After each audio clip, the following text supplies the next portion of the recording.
Book of Boba Fett is the latest Disney Plus Star Wars series to come out on the streaming service in a long line of many that they have planned. And this actually marks the first time that I'm going to be talking about any of the Disney Plus Star Wars shows. I don't count Clone Wars in that because that's like, continuing what Lucasfilm and Cartoon Network already started. So I don't really count that last season as like a Disney Plus one. I didn't talk about The Bad Batch. I enjoyed The Bad Batch. I haven't talked about either season of The Mandalorian, and I enjoyed The Mandalorian. I don't know why. I don't really have a good reason for why I didn't talk about those shows. But for this show in particular, I walked away from it kind of not planning on talking about it, but then thinking about it more, I was like, well, there's a lot I want to say. So let's just jump right into it. A quick plot synopsis for those that somehow don't know what this fucking thing is about. Picks up where the post-credit scene left off, where Boba Fett shoots Bib Fortuna. He is now the crime boss of Tatooine, taking over Jabba's palace, but he's going to use this job to clean up Tatooine. He's going to be a ruler with respect. Not like a mayor ruler, just like a crime boss ruler who's like adjacent to the mayor, I guess. I don't know. He's gonna clean up Tatooine though. Right off of the bat, I didn't really go into this show with the highest expectations, but I was curious to see it, and I thought it could be potentially good because obviously The Mandalorian has been great so far, and I really enjoy that creative team of Filoni and Favreau and Robert Rodriguez directing that one episode where Boba, kicks the fuck out of everybody, like, hey, bringing him on doesn't seem like such a bad idea creatively. My reservations really just come from the fact that I just don't really care about Boba Fett. I never really have. Like, I know, like, there's stories about him in, like, the expanded stuff, which is technically not really even canon anymore because of Disney canceling that and doing their own kind of books and comics and all that. So all I know about Boba Fett comes from the movies and then the Clone Wars TV show.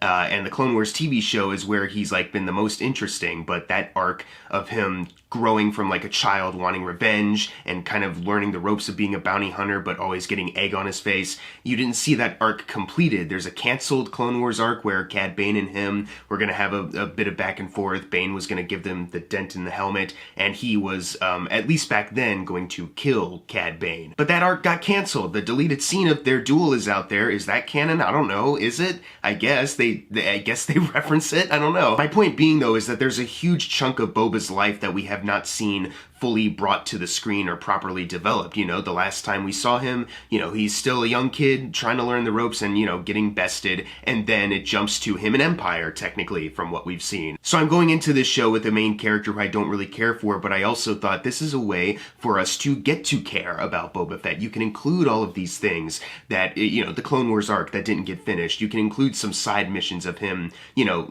as like a 20, 30-year-old man doing more stuff that makes him colder and colder until he works for the Empire. You can show all of this stuff and really develop this character. So I was surprised that I walked out of the show really disappointed.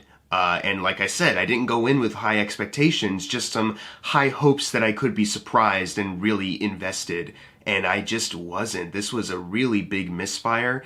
Wow. Honestly, I was surprised how disappointed I ended up being, because at first when it ended, I was just like, all right, well, it wasn't my favorite, but it's whatever. It's kind of entertaining. But the more I've thought about it ever since that finale aired, it's just been like problem after problem after problem. And it's just gotten to this point where I'm like, man, I kind of hated the show in a weird way. Like, maybe hate's a strong word, but like there's enough problems to where I could say that, and there's a part of me that would believe it, like as much as there are things that I do like that I will breeze through in just a second, there's just so much missed opportunities, just miscalculations as far as their storytelling goes. I was really let down. But as I said, let me talk about the things that I did like about this show first before I just go full on negative, because that's probably gonna be what this video is mostly. Obviously the practical effects work and the CGI work. There's a lot of great things to see in this. Tatooine is a planet we're familiar with, but you never really get tired of seeing how much work and detail goes into these sets, this Twi'lek bar that they go to, this place that the Mandalorian goes to that's like a ring world that you've seen from like a Elysium or something like that. There's a lot of really great design work in both fronts, the visual effects department and the practical effects. The creature design and seeing some new huts, see new members of the Hutt family, always cool to see. The musical score, Ludwig Göransson didn't do the entire thing. He did like some of the musical themes, I assume for like specific characters, but the music is mostly done by Joseph Shirley. And you know, it's fantastic. I'm glad we're in an era of Star Wars where we can get music that feels like it belongs to Star Wars, but isn't the same, you know, John Williams, Kevin Kiner stuff that we've gotten before. Even Michael Giacchino, as much as I, you know, enjoy him as a composer, and, you know, Rogue One is pretty alright, all things considered, you know, how rushed he was to do that score. You know, it is very similar to the likes of, like, Williams, and it doesn't stray too far from that. So I'm glad we're in an era now where we can do more with the music and introduce new themes that perfectly fit characters. There's plenty of moments in the series where the action is really well helmed. You have, like, this train heist that Boba Fett and Tusken Raiders take down. You have, like, the Mandalorians opening in his centered episode where he whips out the Darksaber and has to take out these guys, cuts someone in half. Really intense stuff, you know, him flying around in his starfighter that he makes with Amy Sedaris' character. You know, really exciting, fun stuff to watch. The finale has some really great action. There's just some really great stuff sprinkled in as far as moments of entertainment. A lot of the performers are doing great with their material. You know, no one, I can't say anyone is like phoning it in or like not trying. Like everyone seems to be giving a pretty good performance here. And the last thing I'll say, basically I'll just reiterate what I already said before, is that, you know, story-wise, there is a lot that you can do with this premise, and there are certain things narratively that I thought were interesting and were kind of like, you know, good ideas. But that's where we, you know, divulge into the negatives of this show.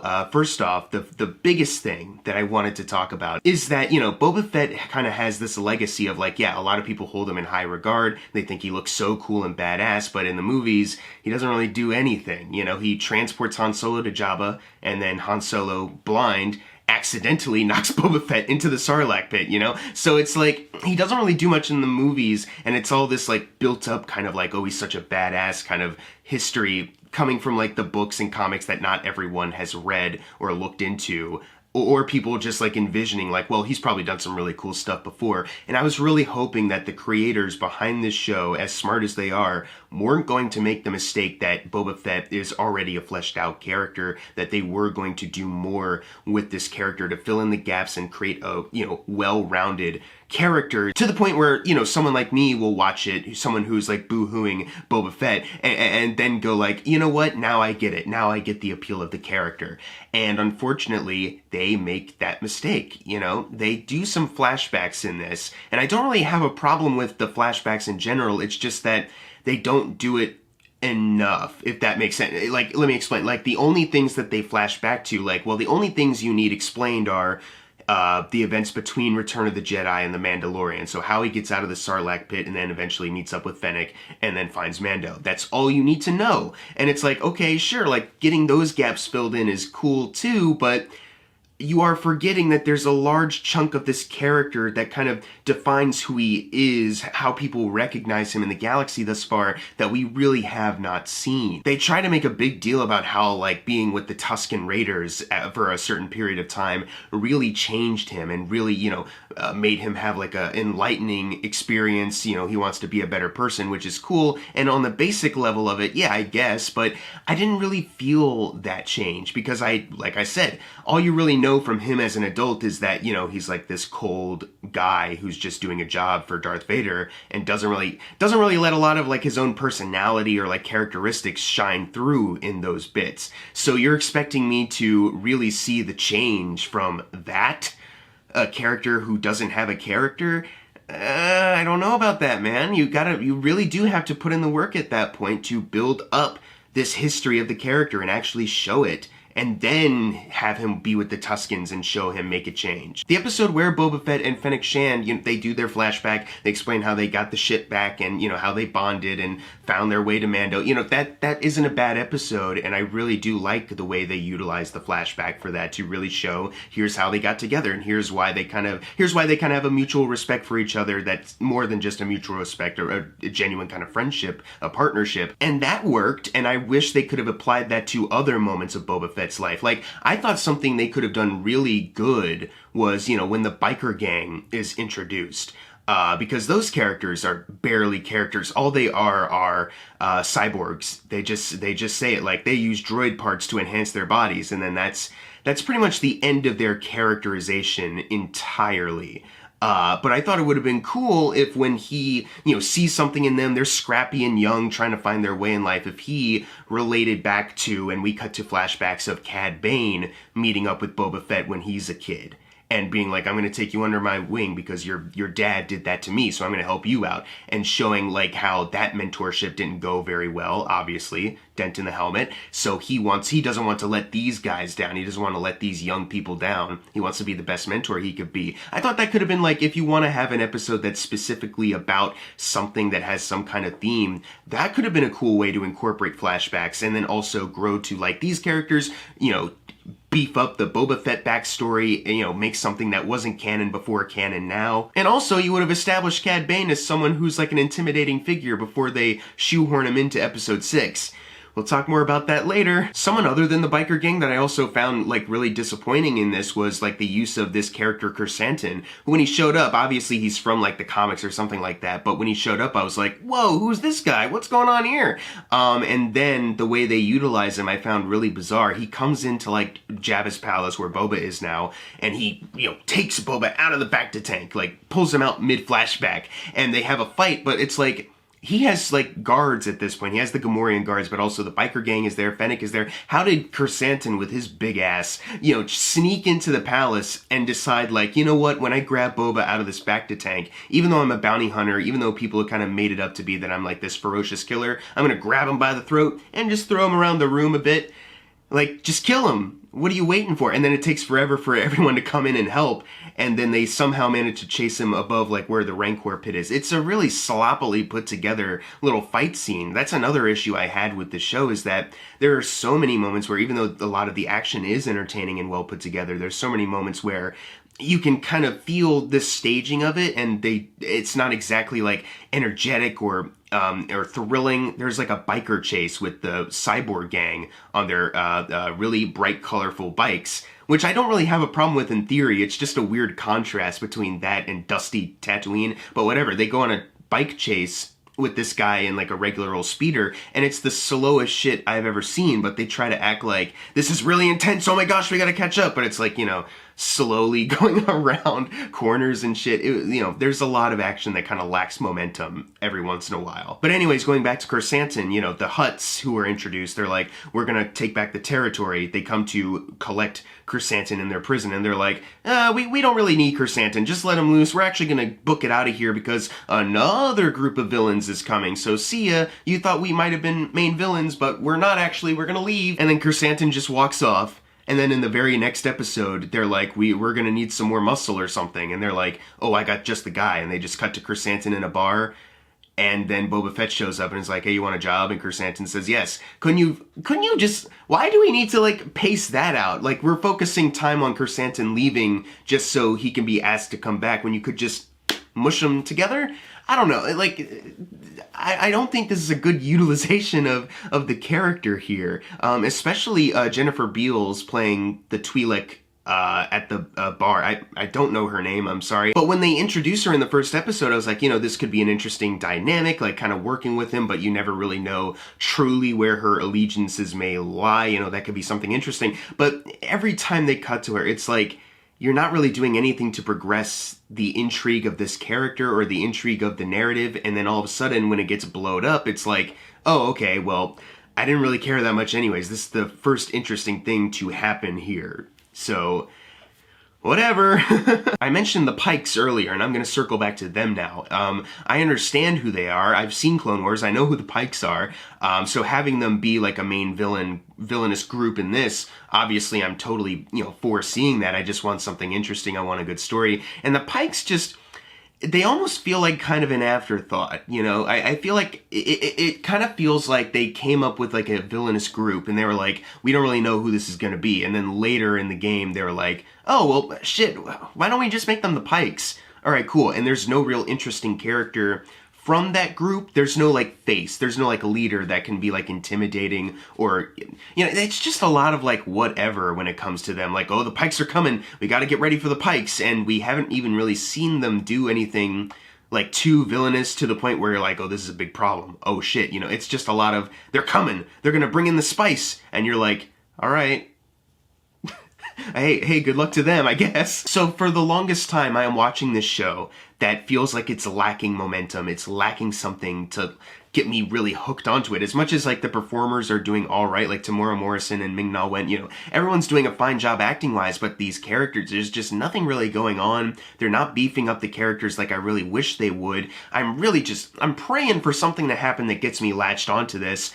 That's when episode 5 comes on, and Pedro Pascal comes walking in with the Mandalorian armor, and I do have an issue with that, you know, the fact that these shows are now so interconnected that in order to watch The Mandalorian Season 3, you have to at least watch a couple episodes of the Book of Boba Fett, where the reuniting of Grogu and Mando kind of feels a little rushed, especially when you consider how Season 2 ended on that big emotional cliffhanger. The emotional bit wasn't Luke, by the way. I was not crying because a horribly CGI'd Luke came walking on. I was really crying because of Mando, you know? The scene is about him. And every time it would cut to Luke, I was like, oh fuck, my tears would dry up. But then it cuts back to Grogu kind of touching Mando's face, and Mando looks sad, he's losing his friend, but he knows he has to go. It's heartfelt stuff. So to then have that be the Season 2 ender, and then Season 3 picks up, if you don't watch Book of Boba Fett and you start just Season 3, you're gonna be mad confused when they're just flying around in this new ship,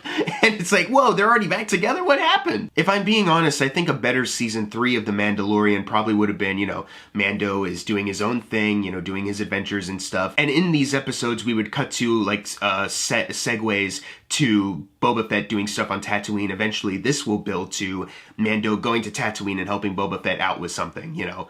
But instead of Boba Fett being a main character, he's a supporting character, and like the main villain would probably be more so tied to Mandalorian instead of, you know, a Boba Fett connection. And then by the end of that season, after watching so many episodes where they're separated and they have that bit where they could have reunited but then they didn't, that's when you get Grogu coming back to Tatooine and you get that emotional payoff. Now it's a little rushed and it's truncated into this Boba Fett show. But that being said, as much as it might have been disappointing just for the Mandalorian show, I am so happy they showed up just because I care way more about the Mandalorian than I do Boba Fett. The Mandalorian is Boba Fett for me. He's what everyone says Boba Fett is. Like, no, it's Mandalorian does all that shit. What are you talking about? I'm not even trying to say that like those episodes are flawless or anything, because even though the CGI for Luke has gotten better, there's still that uncanny valley of like, his voice is so emotionally detached, and just the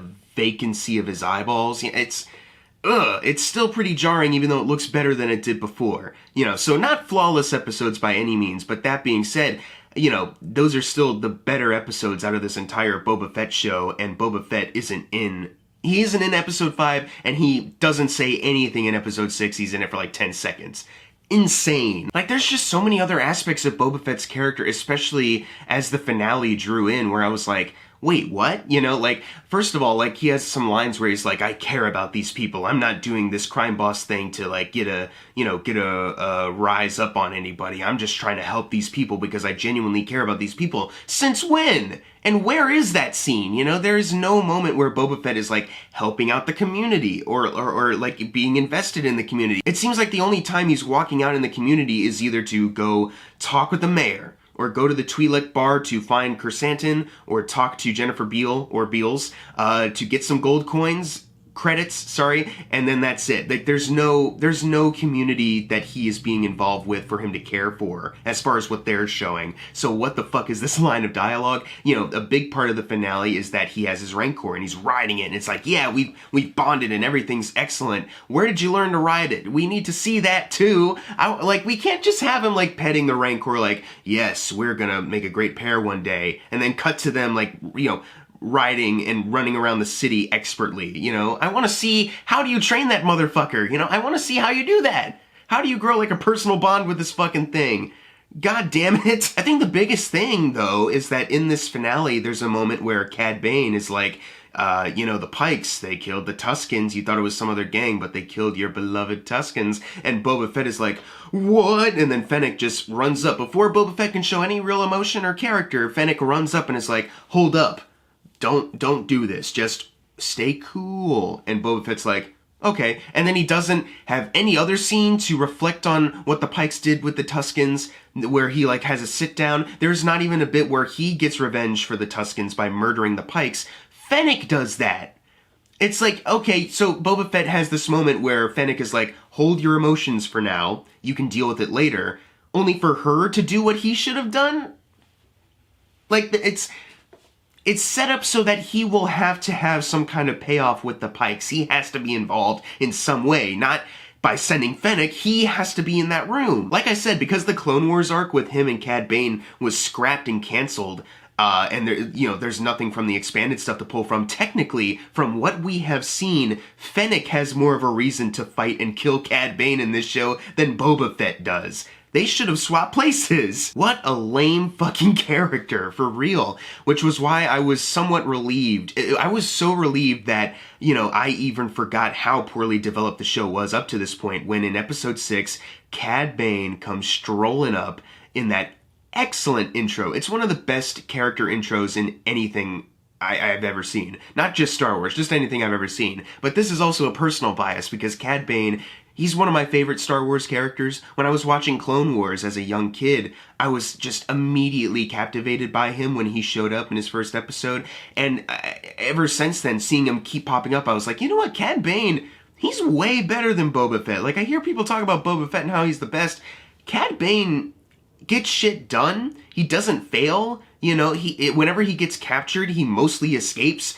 I honestly, I don't understand the hype for Boba Fett when Cad Bane is doing everything that Boba Fett should be doing and hasn't done in TV or movies yet. So when I saw him show up and there's that excellent scene with him and Cobb Vanth, I was thinking, like, you know what, in this finale, they're gonna have to make reference to that canceled Clone Wars arc. They're gonna maybe do like a complete flashback to it, and they're gonna really build this up. Oh my gosh, I am so excited. I forgot how poorly developed the show was up to this point, and didn't really think, like, you know what, there's no time for that in the finale. So I ended up being disappointed that, there's this death between Boba Fett, stabbing Cad Bane, and it comes with none of the narrative satisfaction that you'd think.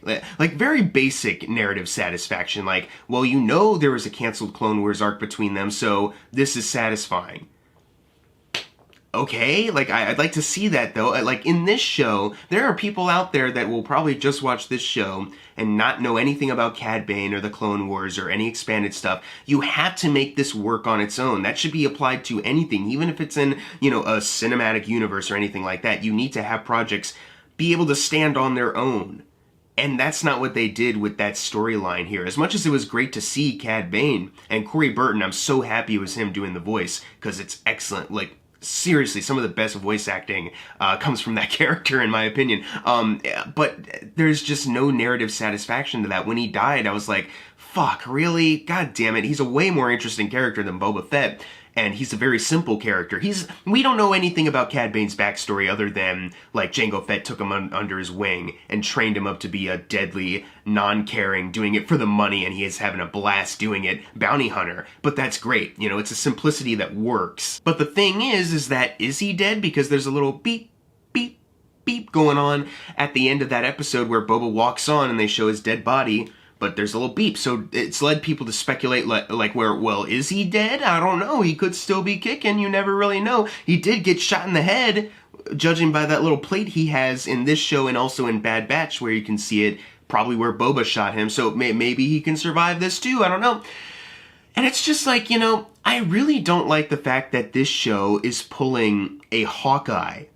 Because that's essentially exactly what they just did, except Hawkeye maybe did it a little bit better. Like, throughout the entire show of Hawkeye, they keep making reference to the big guy, the uncle. He's gonna be mad at you. And then finally in episode 6, they confirm that the big guy is Vincent D'Onofrio's Kingpin, and you're like, oh shit, can't wait to see more of him next week. And then you do, and it's great. And then it ends at a point where you're like, oh, well, that it kind of sucks that they brought him in just to kill him immediately. Or did they? Because then they started hinting at on Twitter, like, well, look at this comic panel where he got blinded for a brief bit by Echo, so maybe he's not dead. Even though narratively it would make sense for Echo to, kill him, but maybe he isn't, you never know. So it's like, and, because they cut away from her shooting him, it's left ambiguous. That's literally exactly what they do with Cad Bane and Boba Fett, except the difference here is that they don't hint at Cad Bane at all leading up to his involvement. So when he shows up in episode 6, I'm like, fuck yeah, look at that, you know, surprise of the century. But then I'm like, well, they probably should have established him as a villain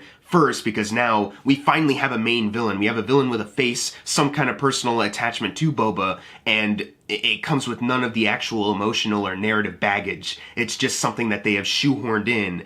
And I'm excited because I'm a fan of this character, and it's great to see him. He's doing a great job, Corey Burton, and the guy, you know, in the makeup, the actual costume. But then they kill him. Or do they? Because it's left ambiguous because of the beep, beep, beep. Although narratively, it could be satisfying for Boba Fett to kill him because of that line in Bad Batch where Cad Bane is like, I've taken down so many clones over the years. Once you figure out one, the rest are easy. So narratively, that could work, but then also, does it work narratively? Because Cad Bane is like Cad Bane has this thing where he's like, you know, Boba Fett is a cold-blooded killer who worked for the Empire. And even right before he gets stabbed, he looks at Boba and is like, I knew you were a killer. And Boba Fett's like, no, I'm not. Yeah, and stabs him. So I was like, okay, I guess a big part of this show is, you know, Boba Fett is changing. He has changed. He's not the same cold, calculating guy that he was before. So maybe narratively it actually would have worked a lot better if he went against Cad Bane's, you know, sentiments of like, you're a killer, you're just gonna kill me, aren't you? And just went, no, because I'm better than you. I am different. I have changed. Unlike you, you're going in prison. But no, just, it's more badass if Boba Fett stabs him because Boba Fett's a badass. So all in all, I was really let down. It did not help that they brought in Cad Bane because I love that character. And don't get me wrong, I love seeing him.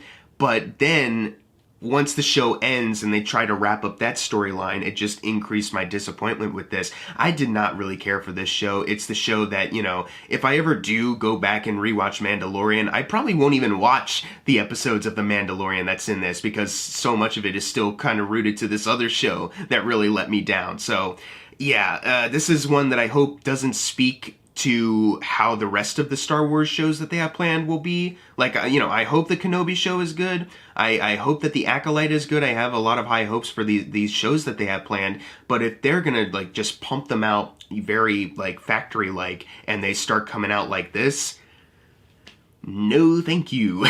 I'm gonna give the Book of Boba Fett season 1 of, I don't know how many seasons they're gonna do, a D+, in all honesty. Like, as I said, there's plenty to like about it, and I don't really hate it, but if I'm doing the math on like my positives and then my negatives definitely go way over my positives. So it's, yeah, really let down by this. As much as I enjoy Tamora Morrison and Ming-Na Wen, Corey Burton as Cad Bane, Pedro Pascal, all these people.